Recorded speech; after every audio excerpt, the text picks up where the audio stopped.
Welcome to Full Discourse. I'm Josh Elkin. You already know the deal. You know what we're doing here. We're talking about food. We're talking about history of food and where food's at. Today, I'm joined by Max Abrams. Welcome to the podcast. How you doing today, man? Hi, Josh. Thanks for having me. Thank you so much for being here. For all of you guys that don't know who Max is, he is a food, I want to say food and lifestyle. Yeah, I think right? that's accurate. Right? Yeah. Because you don't necessarily cook, but you eat and you No. drink and you travel. I cook and I almost burn my kitchen down. But more often than not, it's food, lifestyle. There we go. Education, maybe a little bit of that sprinkled in there. Yeah. So we got Max Abrams here. Max is a American-born, currently living in Seoul, Korea, food content creator. Yes. And we're here to talk about all those things, but more specifically, where the industry has gone from typical North American food content to overseas and what Korea specifically has to offer in terms of all those things. Yeah. Right? Yeah. Before we dive into that topic, tell me a little bit about yourself, because Sure. I know we talked a little bit before we started. Sure. And I know like little tidbits, but Yeah. give me your elevator pitch on who you are. Elevator pitch. Okay. I was born in 1998. I'm a Gemini. No, my name is Max. I grew up just outside of New York City in a pretty diverse town known as New Rochelle, New York. New Rochelle. New Rochelle. Do you know it? I know of it. You know us for Chicken Joe's, the famous fried chicken restaurant. Fried chicken comes in a bag. Is that where the clam pizza is? Frank, you know it's not, but it's like close to it. Okay. But I know exactly what you're talking about. Basically, I grew up in this city that had a lot of diversity, a lot of multilingual people, and I was like this white guy that could only speak English like badly, and that was upsetting to me. And so, from a young age, I like always had this interest in cultures and in food and in language. I studied French for 6 years in middle school and high school, but it didn't really resonate with me. But I love trying new languages, trying new foods. And then one day in like 11th or 12th grade, my friend was like, there's a new Korean spot. Do you want to try it with me? And I never had Korean food before. I had no frame of reference for what it was. And I went and had sundubu-jjigae, which is soft tofu soup. Have you been to BCD Tofu House? No. John, what are we doing here? We should have filmed this at BCD Tofu House. I love like tofu and I love soup. So yeah. So you go there, there's only tofu soup and bibimbap, like stone plates. And I went there and I felt like I had an epiphany. I was like, this is the best food I've ever had in my entire life. And I finished the food and I was like sitting back and my like stomach was all plump and I was like this. And the waitress comes up to me and she goes, "배불러," which means you're full. She like taps my stomach. She's like, "You're full." I was like, well, thank you for that, for acknowledging my food, baby. But from that point on, I was like, I'm really interested in this and this experience and this food. And I went to college. I was an international affairs major and I had to pick a language. So I was like, why not Korean? I love the food. That was a fun experience I had like a month ago. Let's try it. And the rest is history. You know what I love about that? I love that it was food that put you on this journey. Yeah, it's crazy to think about that it was this soup place that my friends, shout out to Samantha Brooks, who brought me to Seoul in Hartsdale. Yeah. That's what I love about food. It's like you went to a Korean restaurant for the first time. Yeah. You had this immaculate experience eating tofu soup. Yeah. You fast forward how many years later? Oh God, 7 years later. Yeah. Now you speak fluent Korean. Yeah. You live in Korea. Yeah. And you created a career that has to do with all things food, all things Korea. Yeah. It's a beautiful thing, honestly. Yeah. That is when you paint it like that, that's actually kind of crazy to think that in retrospect. You ever take a step back and you think to yourself, what was this journey like? How did I even get here? And then you point and you make this map and you're like, holy shit. Yeah. This is sick. I should do that more often. I'm more like in a constant state of like riddled anxiety that happens very much in the present and not the past, but yeah. How long have you been living in Korea for? So I've been living in Korea, I'd say about a year. It's been a very turbulent process. Getting a visa is kind of crazy, but I went to Korea to study abroad in 2019. I was there for 6 months and I was like, oh, I really love this. I could see myself living here. I graduated college in 2020, peak COVID. Like I was blackout on a boat in Cancun when I got an email from my school saying you can't come back and there's no graduation. So then I moved to an island off the coast of Korea called Jeju Island, where I worked as a nursery school teacher. And that was my start of making content just about life in Korea. COVID then shut down that school in Korea, so I had to go back to America. Then I kept making content, went back to Seoul. It's been like 4 years now of just going back and forth, but finally, I've signed to a talent agency. I'm going to get a visa. I'm going to be like a full-time creator there. Okay, so much to unpack. Yeah. Should have taken that one step at a time. No, it's fine. It helps me keep my train of thought.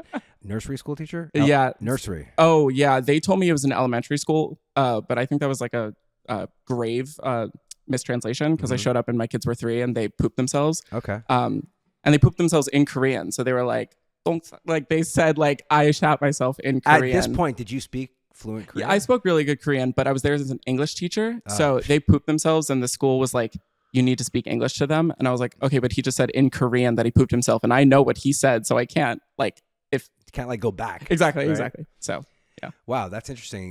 The one thing I take away from that is that 3-year-olds are trying to learn English in Korea. Oh, the English. 3-year-olds aren't even trying to learn English in America. Yeah, literacy levels are at an all-time. We're like kind of screwed. Yeah. But English education is a whole other topic for another episode. I think that's wild. Yeah. So it's been a turbulent transition from America to Korea and back and back and back and back. But now you're finally going there, staying there, getting a visa. What's the visa process like over there? Yeah, so I signed with an entertainment agency there. It's really interesting. There's a lot of foreigners working as models and actors or lecturers and all the sort, but not a lot of signed content creators. So I found an agency that's sort of willing to take a chance on me. There's this dude, Tyler. He was a white guy who speaks Korean. He's been working in the industry for like 15 years. And he was like, I want you to help me start my creator business. Are you saying that the content creator thing is kind of like not really touched on because it's not as prevalent as like modeling and all that sort of stuff? Like, is it new out there? I think it's hard for it to be systemized in terms of like the visa process. Like on a very pragmatic level, it like makes sense for these entertainment agencies to have models who are getting signed by X and Y brands. But for content creators, and our stream of income is very weird and turbulent, and I don't think agencies themselves have a grasp over like what that looks like. So they just kind of are, So that's so interesting because I'm Canadian. Yeah. And I've been living in America for 9 years. Yeah. And it was very similar here. Like I had to get a visa. Yeah. I have a green card now, but I had to get a visa for a while. And they're like, well, what do you do? And I said, well, I make food. Yeah. Content. They're like, so you own a restaurant? Yeah. And I was like, no. They're like, so you're a chef? I'm like, not exactly. Yeah. So I completely relate to that sort of learning curve that you must go through over there. So if you don't mind me asking, what's the visa that you're getting? It's called an E6 visa. Mm-hmm. So yeah, I actually. What does the E stand for? Entertainment. Okay. Maybe not. So that's a step ahead of what I had to go through here. Yeah. Mine was just a business. I had to make a business in Canada to sponsor my business in America. Sounds far too convoluted. It's so ridiculous. Yeah. So I don't even want to go there. But I like that.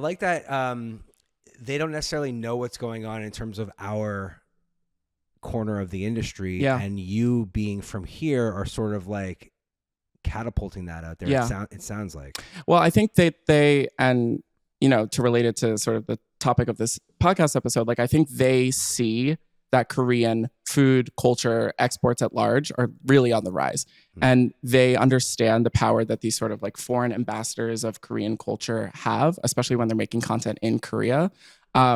So once I was able to sort of demonstrate to them that like I'm already making a living off of this, I made my television debut in Korea. I was on a television show in Korea.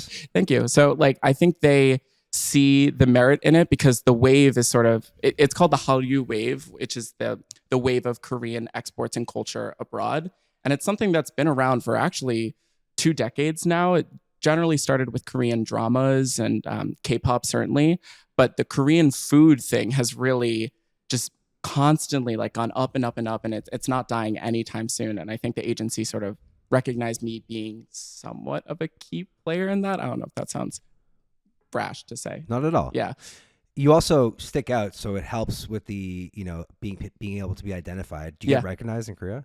I do. I get recognized more often than not by other foreigners in Korea. I don't think Koreans know who I am yet. Okay, so that's fair. Koreans, it's fascinating to me the opposite, like the reverse, right? Yeah. Because you see a huge wave of Korean style entertainment, whether it's food content or music or certainly fashion here on stateside, and then to see it go the opposite way without sounding punny, like is very foreign to me, and like, can you talk a little bit more about that? Like you're saying that there's a huge influx of expats and like this foreign I guess, entertainer wave that are not capitalizing, but expressing themselves through Korean culture. Yeah. We got like obviously mukbang Yeah. and all that stuff, which is like, very mainstream. But like, talk to me about other styles of stuff that are out there. Does that make sense? Yeah. Well, so I think the first thing to note is that, I think there's this whole generation of foreigners who were growing up somewhere abroad where they were being regularly exposed to Korean culture in some way, shape, or form, be it the food or the drama or the K-pop. Um, and all of these exports were sort of taking hold wherever they may be from. But then Korea, it actually goes back to what we were talking about before with English education. Korea really prioritizes English education, and the industry there it really can't be overstated how much money is within that industry. So all of these foreigners from abroad, a lot of whom their first language is English, they have an opportunity to get up and go move to Korea to become an English teacher in really no time at all. Like if they have even the slight interest in living abroad and moving to Korea, you could get a job as an English teacher like very quickly. So there's this all the expats in Korea sort of like understand this trajectory of like all these people who lived abroad, they were interested in Korea for some reason. They could speak English, so then they moved to Korea, become an English teacher, and they sort of take root there and they learn more reasons to love the country and they see themselves building a life there. And so it can be food, skincare obviously is a huge thing. There's so many people who go to Korea as a way of just because they're obsessed with skincare and it's the skincare capital of the world.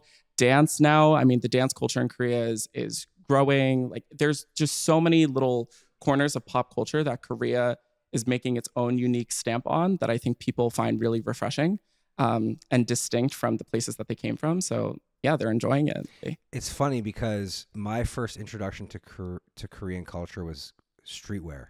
Yeah. Because I mean, I like streetwear. I've always been that way, and street fashion in Korea, Seoul, like is crazy, right? Like it's nuts. Oh no, it's insane. Yeah, I'm not the most fashionable person. No, you look great. Thank you, Josh. So, in regards to like back to food, because we can talk about streetwear, we can talk about skincare, K-pop. I mean, the K-pop thing was wild too. Again, like it's like how much time do you got?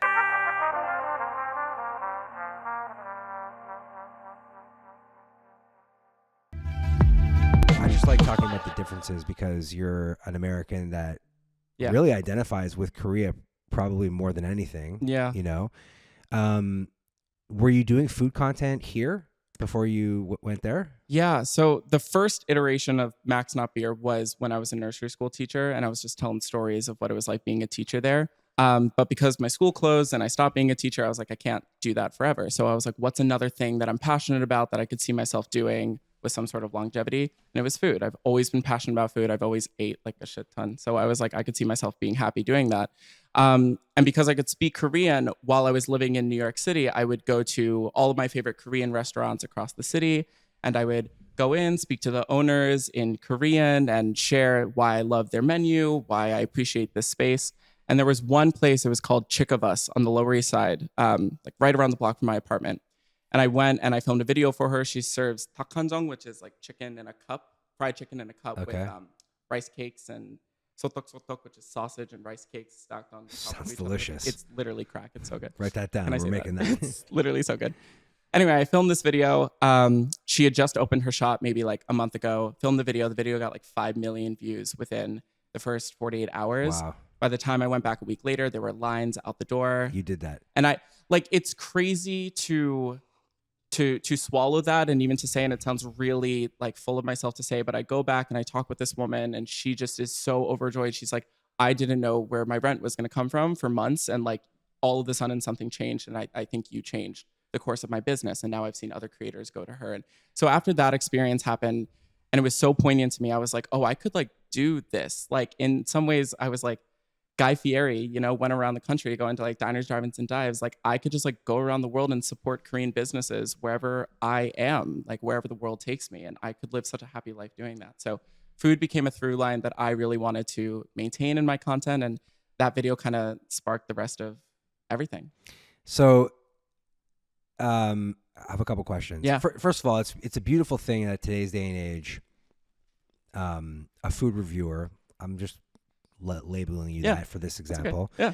can have such an impact on a restaurant, can have such an impact on an industry. Like Yeah. I know so many guys, or so many people rather, that do that, and the boomers of the world kind of look at that and are kind of like, you're not a real food reviewer. It's like, yeah, but I don't, the real human being doesn't give a shit about your culinary terms. They want to know if it's good, and they want to see it like a real, and I can relate to that because I've never gone to culinary school and I never did any of that. And I've had pro chefs and that stick their nose up at me, but I've also had pro chefs that are like, that love what I do. And I'm sure it's the same thing with you. And I think that's really awesome. You said that when you went to this Korean restaurant, or you'd go to Korean restaurants and you would speak Korean to these Americans. Yeah. What's the difference between you doing that here versus like you popping into a Korean restaurant in Korea, or sorry, you popping into a restaurant in Korea and speaking Korean? Like what's their reaction? What's the difference of their reaction? You know, what's so funny about this question is the first time I went to Korea was in 2017. My Korean was ass. Like I had only been studying Korean for about a year. But I would go and I'd be like, 안녕하세요, 두 명이에요. Like I was bad. And the fact that I was even trying, Korean people in Korea were like, oh my God, we love you. Like, this is great. Thank you so much for trying badly. Like, come in and come sit down. In English? No, they'll in Korean. Okay. But like they were just very happy to see I was making the effort. In 2024, Koreans in Korea like do not give a shit now that I speak Korean for the most part, which is so fair. Like there are so many foreigners living in Korea at this point, and so many of them are so good at Korean that they're like, oh yeah, it's another white dude who speaks Korean. Like you think you're cool, like you're not. Like come sit, like eat. What do you want? In America though, because think about it, like from the perspective of a Korean person, I'm in Korea, so like maybe he should speak Korean because he's in Korea. But if I'm in New York City going to a Korean restaurant, it's like, why would this white guy, they don't know anything about me, so why would that white guy all of a sudden be speaking Korean? So in America, Korean restaurants are like, wait, why do you speak Korean? We were like getting food last night and the waitress was like, oh my God, your Korean is so good. Here in America, they're a little flattering, but in Korea, they're like, okay, here's a guy who speaks, come sit, what do you want? Yeah, it's very that. See, maybe that's because there are so many foreigners in Korea, because I see some videos of some dudes going to like, that are in, somewhere in China, for example, and then they break out into this incredible Mandarin and they're so taken aback, like, your Mandarin's so good. Yeah. Maybe that's because there's just a lot in Korea. Well, so this is kind of something that I wanted to talk about. There's this sort of spectacle of like the foreigner speaking the foreign language thing. And it's something that I've been conscious of ever since I started making content, because there's discourse about like that guy or that type of content where people go and like, he's not really the content anymore. It's like all these Chinese grandparents who went to a restaurant and like, it's like their gas faces and they're like, oh my God, this guy is so cool. And something I was very cognizant of when I started content was like, I want to be the focus of the content. Like I want it to always be through my lens. And so when I film, like my camera's like down here. I have like 4 chins. Like I don't need it to be about like the people gasping and like, they didn't ask to be recorded on that day either. Like I asked to be recorded. It's my job. So there is, it's a point that I wanted to make, that I think like all these people going and trying new things, it's really special, and going to restaurants across the world, it's something I want to see more and more of, but I also am conscious of other people's space. And it's like something I would, recommend to people. It's like, you're the content, the food's the content. Like those people maybe didn't always. That's a good point. Recorded. That's a really good point. Yeah. Like you're using, at that point, it's a reaction channel. You know, like you're using the other people's reaction as the content. That's a really good point. Yeah. And also on the flip side of that, you indirectly help this woman in her restaurant by blowing it up. Has that happened in Korea? Is it even possible to happen in Korea? Like if you review a restaurant and it goes viral, are people lining up there too? I would say so. Yeah, I think a lot of people, when they go to Seoul, struggle to know where to go to eat because the city is just so large. So How large is it in comparison to something? Like excuse my ignorance. No, so Korea, the country is 50 million people. South Korea is 50 million people. Yeah. I would say Seoul is like 10 million people living in it. And geographically? Honestly, when you look at a map, I'll say this, when you look at a map of Seoul, it very much reminds me of the map of Paris. Okay. In that like, it's kind of circle. There's a river down the middle. There's like a court, a center court or whatever. Okay. Very that. Like, so Seoul is just massive. I would say, let's say this too, to drive from like Hapjeong, Hongdae, to drive from Hongdae is like clubbing area, like to Gangnam, which is like Gangnam style. Yeah. Those are like on opposite sides of the Okay. city. That drives maybe an hour. Okay, so this is what that's a good example. That's not big. An hour with traffic. Like how many which there often it's is. kilometers out there, yeah? Yeah. How many kilometers? Oh, you just looked an American straight in the eye and said how many kilometers? Like I still have that Canadian in me. You know? Can we please hold this? We do Celsius and Yeah. kilometers out here. Fuck, I want to go. You've never been? No. Oh, How what long's are the we flight from doing here? here? Here, 11 hours. Ugh. Direct? Yeah. Okay. You're like, yeah, I do it all the time. It's a good flight though. They give you bibimbap on it. You What want do to hear something crazy too on the flight? So they give you bibimbap. I mean, you know bibimbap, right? Is like the food? Yeah. Like the rice dish? Yeah. So they give you bibimbap, right? The bibimbap's like kind of small, but it's very traditional Korean. It's good to make sure everyone, Wait, what are you flying? Korean Air? Gotta fly Korean Air. So they give you the bibimbap. Bibimbap is good. I'm never full after I have the bibimbap. And then one time I was on a flight to Korea and I looked around and everyone on the flight was having cup ramen. And I was like, where did you all bring this cup ramen onto the plane or did you get it from the plane? So then I asked the stewardess, I was like, do you guys have cup ramen on this plane? And she was like, yeah, it's like a little secret. Like only the Koreans you gotta know. You gotta know. So then I was like, yeah, can I get like 3 of those? And she was like, sure. So she comes out with like shin ramen, cup ramen. And so, yeah, first of all, that's just funny to me that they like have that much cup ramen on board. And second of all, if you fly Korean Air, that's your tip is to ask for cup ramen. I'm down. Yeah. I'm gonna book a flight. What I have come to love about living in Seoul is that social life in its entirety like revolves around food. Like there is not a single social occasion where you're not just eating and drinking with people. And I'm not just talking like the first meal. I'm talking like into the wee hours of the night. Like it's 5 o'clock at night and you're drunk having like kamjatang, which is like pork backbone stew. And Dude, it's like you're speaking my love language here. All I do is eat and go eat and revolve my life around food. The problem with America is that most of America is obese. Oh, that's not what I thought you were gonna say. What? It's just funny because of the state of food here. Well, is so so I think trash compared to the rest of the world.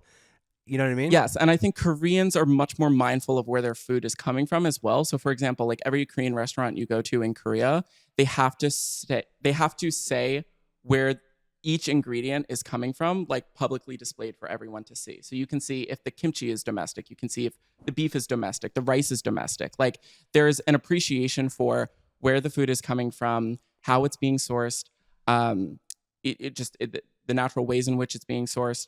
Here it's like Japanese beef, and then you realize that's the name of the company. Literally, like I think we just grow up in this like gargantuan country, and we just assume that we can't have a control over the food that we consume, and thus we just forget to care. Yeah. Whereas Korea, because it's so much smaller, and because there's so much of an emphasis on also Korea, like as an agricultural and for most of its life was a very poor country. Like Koreans were very, very aware of where their food was coming from. Like no grain of rice was taken for granted for a very long period of time. So I think to sit down and to eat is there's such a deeper meaning associated with it in Korean culture from what I've experienced as a foreigner living there that I just resonate with so deeply. Another thing I really appreciate is that almost all Korean meals are family style to some degree.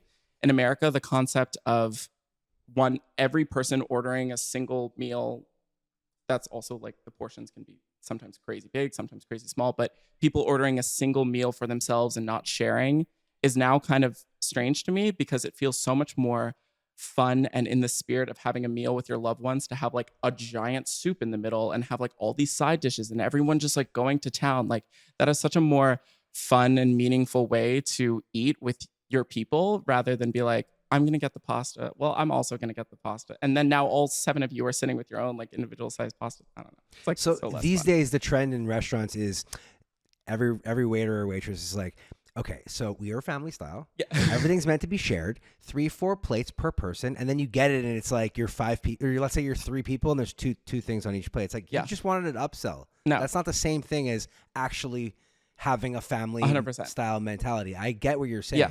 I totally get what you're saying. I like that. I like comparing the social life of the 2 different countries through the lens of food. Yeah. because my social life revolves around, my whole life revolves around food. Yeah. My social life revolves around food. My favorite thing is going out to eat. I love drinking. I'm a borderline alcoholic, but that's another topic of conversation. Same, but next. But like I'm also a foodaholic. Yeah. You know what I mean? Like I you ever hear of food FOMO? Food FOMO? Yeah.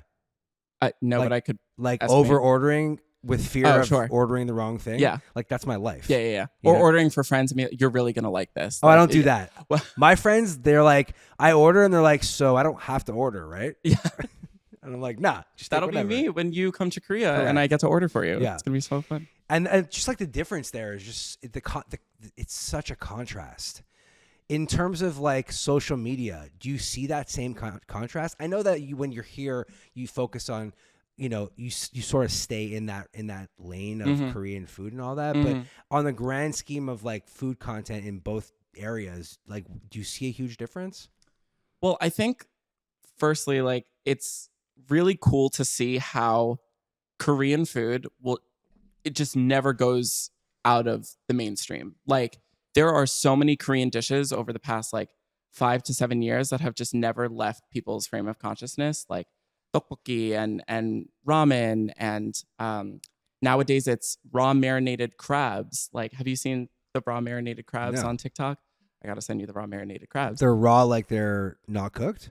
They're raw, like they're not cooked. They're like, I wouldn't say fermented, but they're in either a soy sauce or gochujang, like Korean red pepper paste, yangnam sauce that they sit in for like a week, and then they're delicious. I mean, they're probably fermented at that point. A little bit, right? But I guess what I found to be perhaps unique about Korean food is that there's so much of it that lends itself well to going viral online. Like, when you really think about it, like between the ASMR elements, like everything from like a really chewy rice cake that you're like getting in the mic and chewing, from the raw marinated crab, which like the whole thing is like you crunch down on like the body of the crab and it like all, there's like a sound element to it. There's the visual element, like the ramen, like a noodle pull or the slurp of, like, there are so many unique things about Korean food that I think is what's helping it expand on social media.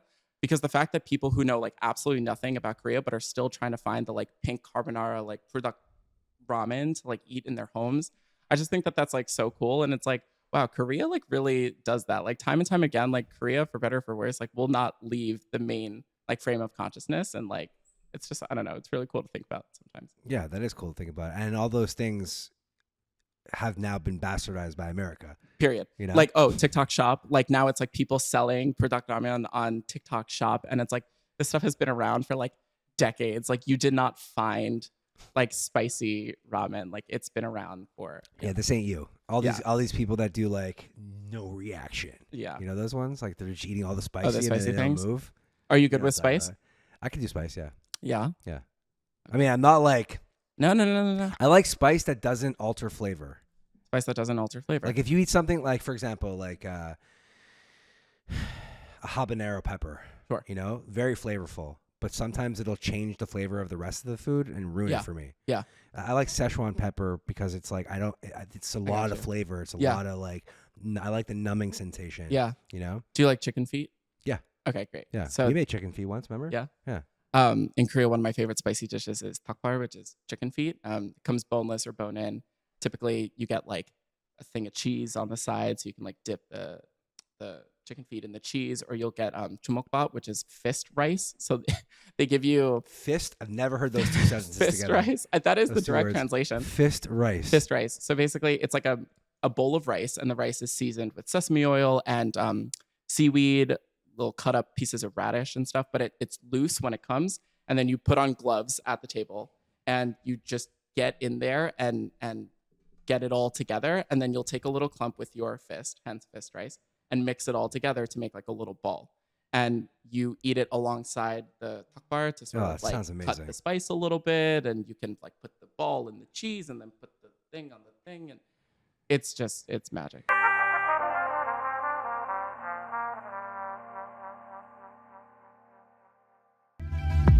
Is Korean barbecue even a thing there? It is, but it's just barbecue. It's just, yeah. I guess that style. But it's like that style of like the circle grill with the... Yeah. Very much a thing. You would just look it up. Like, you look up like gogijip. You would look up meat house is how it would translate. Meat house. Okay, that And sounds there's better. beef ones, there's pork ones, there's places that have both. There's chicken ones, duck ones, Seafood. Oh yeah. Oh, grilled clams. Chogigui is you go by the ocean and have clams with cheese. The cheese thing threw me off. I didn't realize that Koreans love mozzarella cheese.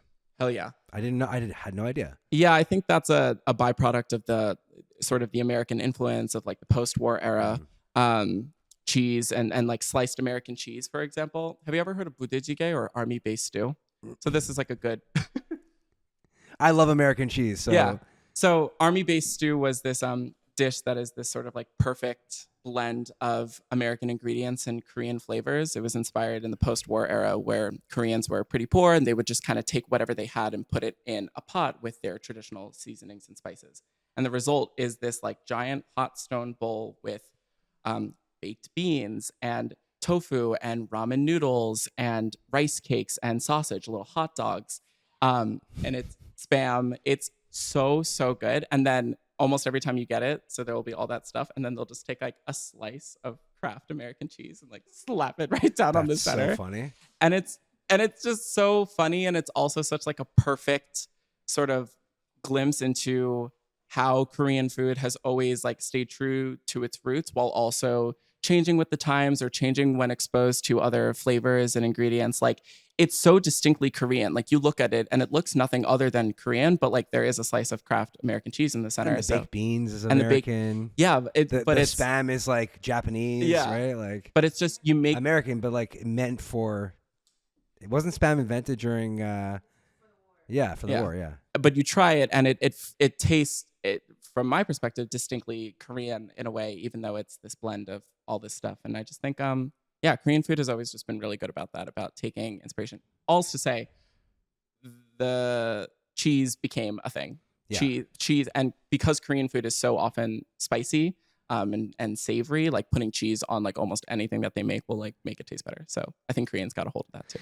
They do it with corn here. They do it there too. Yeah, corn cheese. Yeah, corn cheese. It's like corn and mayo and cheese. Oh, it's mayo too. Yeah, so it's like a corn mayo base. Fuck, I love mayo. And then there's the cheese on top, and then you broil it, and it's like literally what could be bad? Like nothing. No, suffocate me with it. Yeah, right. Yeah. Seriously. Yeah. Fuck, it's amazing. Another question about like American Korean food versus actual Korean food. Yeah. Is the fried chicken there super crispy and sauced up like crazy? Hell yeah. Dude, it is so good. You can't even like, so people will be, and this is something I really wanted to get across. Like people will be like, where do I have the best Korean fried chicken? Like I want to know the spot for the best Korean fried chicken. Literally go into any fried chicken establishment in Korea. All of the franchises as well, like Kyochon, BBQ. I would say like BBQ or Kyochon are some of me and my Korean friends' favorites, but like any of those franchise places you go and they will serve you a bucket of literally the best fried chicken you've ever had in your entire life. I bet you right here on this day. Like I mean, some of the best fried chicken I've ever had is Korean fried chicken. Yeah. And I just I'm salivating at the tongue. Sorry. It's like it's crispy. Like you get the half is like my way to go about it. What's that? Like so one is just like normal fried chicken, no sauce on it, just crispy. And then the other one is yangnyeom, like sweet and spicy sauce on it. Get some cheese balls on the side. They look again the cheese. I'm telling. Oh, it's just a ball of fried cheese, kind of like in a pancake. Okay. The cheese really never goes away, but it's always slightly sweet. But you gotta. I'm not mad at that. Okay. Yeah, I'm not mad at that. Cool. I don't discriminate on cheese. Okay. Okay. Me as well. We covered a lot. We covered the fact that there's a ton of expats and non-Koreans that live in Korea. I think that's really cool. I think it's awesome that Korea is so welcoming for that type of stuff. We covered the fact that it's not really impressive for a foreigner to speak the language, given the fact that there's a huge population. I went to the internet. I found a whole bunch of pros and cons that Americans have about living in South Korea. Oh, love. Okay. So we're going to go over that. We're going to read that and see what you think about it. Incredible. I love a game. Cool. Yeah. The housing rent is much cheaper in Korea than it is here. True, but the deposits are insane. Explain. So in Korea, like you could pay on the cheap end, you could pay like $500 a month for rent. I know some people do that. It's cheap. The monthly rent is cheap, but the deposit for the apartment itself is sometimes more than 12 months worth rent. Really? Yes. Why? it just is the way. You don't get a deposit back? You get the deposit back, of course. Okay. But like when you sign the contract in New York, it was like, okay, you have to pay 1 month's deposit. You get it then. In Korea, it's like, no, your monthly rate will actually be super cheap, but I also need $10,000 or $20,000 up front for the deposit. And you can even negotiate. You could say, oh, I'll pay a higher deposit. I'll pay a $30,000 deposit if I can only pay $200 a month. Or apparently, it's much safer in South Korea. Than America? Yeah. Yes. Yeah? Okay. I like that. Cleaner? That's easy. That's easy. I mean, that goes without saying. Dude. And the crazy part is that it's not that there are like trash cans everywhere and like people aren't throwing away their trash, because it's very hard to find a trash can in Seoul. It's just, there's a culture of cleanliness. Like people aren't literally throwing their shit on the ground, but also Korea has a lot of programs to help fund mainly senior citizens who go around and clean the entire city so that senior citizens stay active. They can continue making an income into their sort of like semi-retirement. And some people think it's a little bit sad or questionable, like, oh, they're out here on these streets. But some people's grandparents that I've spoken to, they're like, I like getting out there and like being with other senior citizens and going out and doing stuff instead of sitting home and like rotting. Sorry, that was aggressive. But yeah, so shout out to the senior citizens of Korea, because I think they're a major portion of what's keeping the city as clean as it is. Shout out to the senior citizens. They don't get enough love anywhere. They don't. They really don't. Man, I got a 102-year-old grandmother. Shout out to her. Yeah. She's a senior citizen. Do you take public transit out there? Every day. So it's obviously safer. Miles better. That's what it says here. Miles better. That's a pun. It is. No, I mean, and I come from New York City. So New York, for better or for worse, actually the subways do kind of run on time. You're never like egregiously late, but Korea, it's like, like I've never gotten a text from someone that's like, oh, the train like stopped running, which is something that kind of happens somewhat frequently in New York. It's like, no, things are running exactly on schedule, and you know exactly how long it'll take you to get from point A to point B. So if you're late, like it's your fucking, it's your fully fault. Your fault. Yeah. There's one thing, and this is not a slight at either of you guys because you were both late today, but I hate being late. I also hate being late. I've recently tried to be late to several things because I'm trying to like calm down as a human being, and I'm still aggressively early. Or not early, but I'm still earlier than everybody else. Like if there was a dinner for 7, I get there at 7:05. They get there. Okay, that's good. I like that. Healthcare. Well, talk to me about the healthcare out there. It says it's affordable, but it like exists. Yeah. So like it's there. It's like there. No, there's socialized healthcare. Is that the right term for it? Sure. But like every other country in the world? Yeah. Yeah, that part. Other than America, that is. So yes, getting care is affordable. It's easy to the point where Koreans, if you say you're not feeling well, wake up one day, oh, I'm feeling kind of sick. I feel like I have a cough. My Korean friends are like, go to the hospital. I'm like, are you out of your mind? I don't need to go to the hospital. I will take ibuprofen. Thank you very much. Take a shot of whiskey. I will take a shot of whiskey and some Dayquil, and I will get the fuck over it. And my friends are like, no, literally go to the hospital because the hospital is so affordable. Koreans will like get IVs if they're feeling like a smidge of like not good. And then that's it. Damn, Korea sounds awesome. It's when we paint it like this, it does sound a little utopian. Cities are very walkable out there. Neighborhoods are very walkable. Okay. So getting to each neighborhood takes a little time. The subways, again, are really efficient. And then once you're in each neighborhood, super walkable, but not from neighborhood to neighborhood. We talked about getting a job teaching English. We know that that's easy out there, right? It do be sort of easy. Yeah. I think like maybe you need a college degree. You're like, I think you just the price of food. Cheap. Like groceries or restaurants. Oh, restaurant eating, very cheap. Also, no tipping. Yeah, no tipping whatsoever. That's a North American phenomenon. I went to Italy and like they're like, there's no tipping here. Yeah. Copenhagen, no tipping here. Well, the other thing too is to be fair, American service people, first of all, they're not getting paid a living wage, but second of all, they do a lot they come over, they ask how you're doing, do you need any other drink? They like wait on you. Korea is very much a culture of like, call me if you need me. I'll be over here in the corner. Like, and so if I need another bottle of soju, I'll like scream across the restaurant and be like, I need another bottle of soju. But again, in Europe, they do the same thing. Exactly. Like they will not tell you to leave. Yeah. You could stay at a restaurant in Europe forever. Yeah. So, and in America, it's like, so we need to turn your table over. Yeah. Another like small cultural difference, but in Korean restaurants, so again, no one forces you to leave. You could literally sit as long as you like. The onus is on you, the customer, to get up and go to the cashier to be like, okay, I'm finally ready to leave this establishment after 4 hours of sitting. Yeah. So yesterday we were at a Korean restaurant in K-Town, LA, and we were like sitting, schmoozing, and then like we were like, okay, like it's time to like get up and we were about to like walk up to the cashier in the middle of this restaurant, and we were like, oh, we have to ask for the check now and like hand the woman the card. They have to come back. We have to sign the tip. But like at a Korean restaurant, we were very flustered. Yeah, no, that tracks. That's a very American thing. Yeah.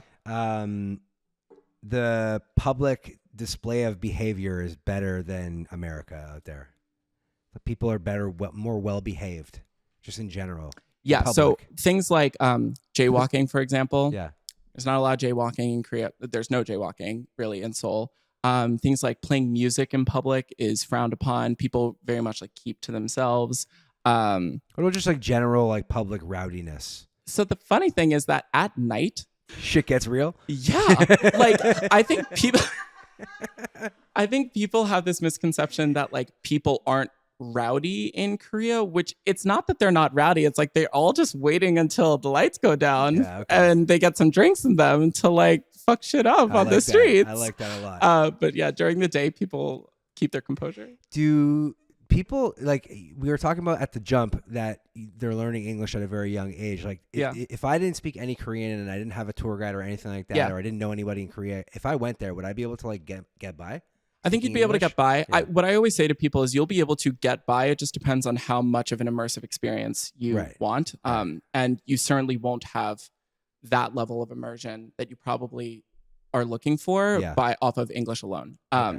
Koreans do learn English from a very young age, but the English that they learn is like very ritualized. It's very like, hi, my name is, what is your name? Like it's very systematic. And by the time they're out of school, no one's really practicing their Korean. So got it. Pay tour guides. There's so many local tour guides, so many tour businesses. Go pay local Koreans to show you around. And here's the last pro of this list, which I find very funny, is Koreans don't have body odor. They lack some sort of hormone thing that produces body odor, which jealous. Actually? No, fully. Then deodorant is like so hard to find in Korea. Like I have gone on scavenger hunts before dates to look for a thing of deodorant because I'm like, I'm going to be a sweaty beast in about an hour, like in the summer especially. You can't find deodorant anywhere because they don't need it. Wow. Okay. Let's go on this con list here that... oh, God. That was just the pros. Got it. Yeah. Groceries are expensive in Korea? Groceries are expensive. And cooking as like a single person in a single household is kind of difficult. Again, so much of Korean food is family style that it's kind of hard to buy a single serve, like for a single person. Yeah, got it. And meal prep must be big out there. And get this, like food waste, you get charged for the amount of food waste that you generate, I'd be toast. Which is like great because like conservation. But yeah, every time I try to cook for myself, I always end up with way too much food, and it's just not worth it. Okay. Living conditions are almost definitely smaller than the States. Yeah, almost always. Yeah, that tracks. We probably need less to live anyways, you know? Like America, we're just in abundance. You think I need all this shit? Like, look at this. I've never even read any of these books. So true. The work culture out there, like, I know you work an unconventional job, but like the typical laborer, for example, salaries are lower, work is harder. Yeah, hours go longer. And there's a culture, the hierarchical nature of Korean culture, it really can't be overstated how severe it is in the workplace. And one of the things that I point to first as an example is linguistically, Koreans, it's hard to express your grievances or your concerns to anyone who has more power than you or anyone who's older than you. Like it's physically hard to do in Korean because there's hierarchy within the language, the way that you conjugate your verbs, the nouns that you pick, the adjectives you pick to describe your frustration. Everything has to be extremely calculated in order to do it politely to a person above you. Conversely, the people above you don't have such barriers and can kind of speak like very flippantly to the people that are younger or of lower positions. And I think that this results in a lot of stress and tension in the workplace. on top of like there just not being enough money to go around, like it creates a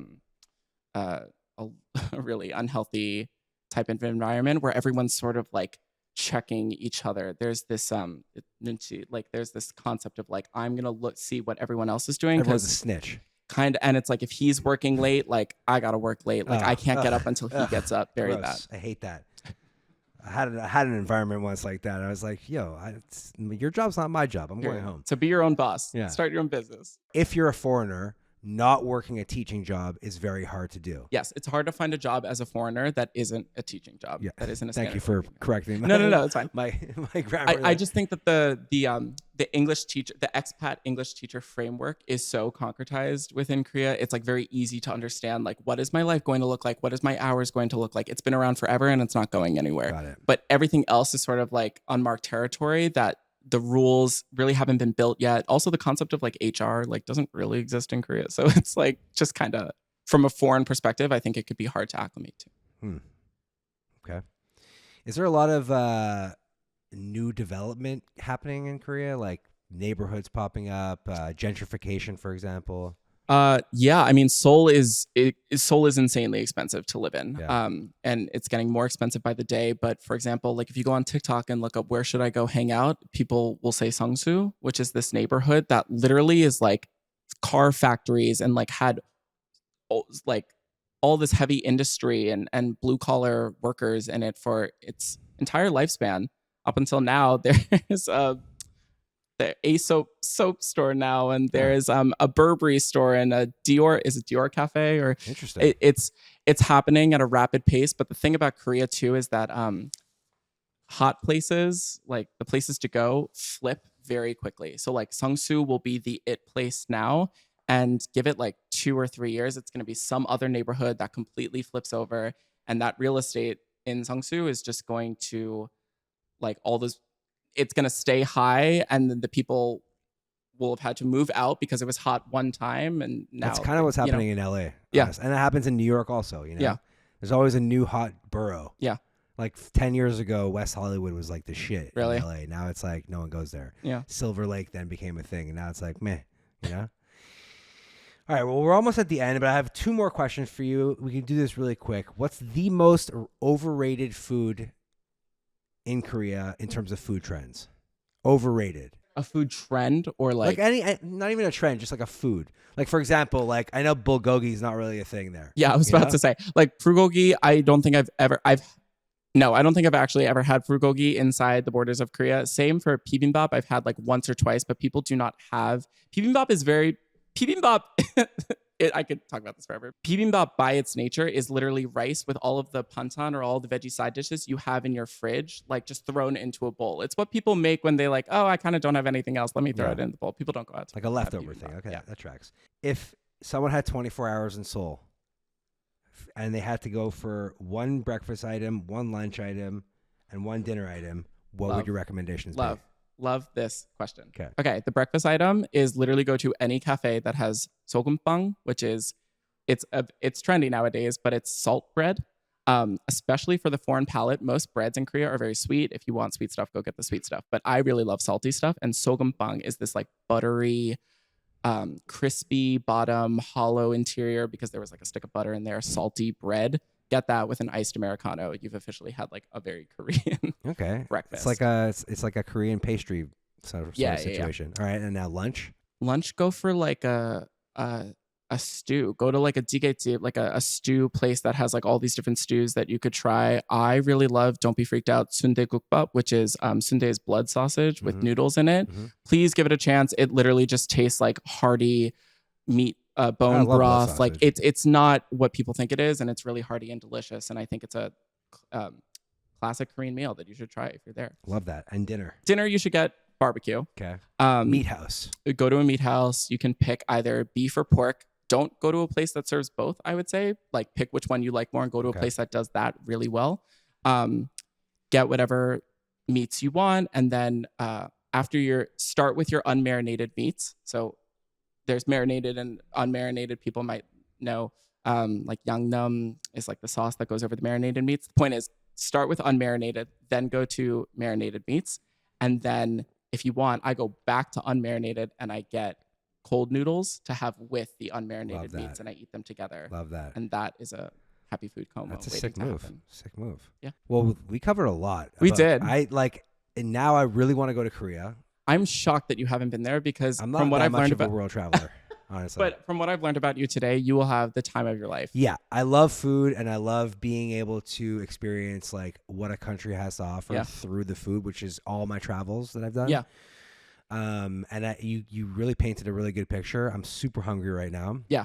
Likewise. Should we order? And honestly, I really appreciate you coming on. Anything you want to promote? Anything you want to tell them where to follow you? Yeah. Tell everyone Well, thank you so much for having me. First and foremost, you can find me at Max Not Beer on TikTok and Instagram. I should be on other channels by now, but I'm kind of lazy. Yeah, it's okay. I'm looking forward to more of your content. Yeah, thank you so much. The journey of a foreigner in Korea, but at this point, you're probably not a foreigner. You speak the language. Still very much a foreigner, but I think for people who are looking to go to Korea with a degree of consciousness and sort of cultural literacy, I think that my content is a neat exploration of what it looks like to be an aware foreigner traveling Korea for the first time. Love that. Max Not Beer. If you're thinking about going to Korea, check them out. Full Discourse is a podcast hosted by me, Josh Elkin, produced by Diane Kang, Melissa D. Montz, and Diamond M Print Productions. Camera operator Jeff Liu, post-production sound by Coco Lawrence, production assistance by Melanie D. Watson, and music by me.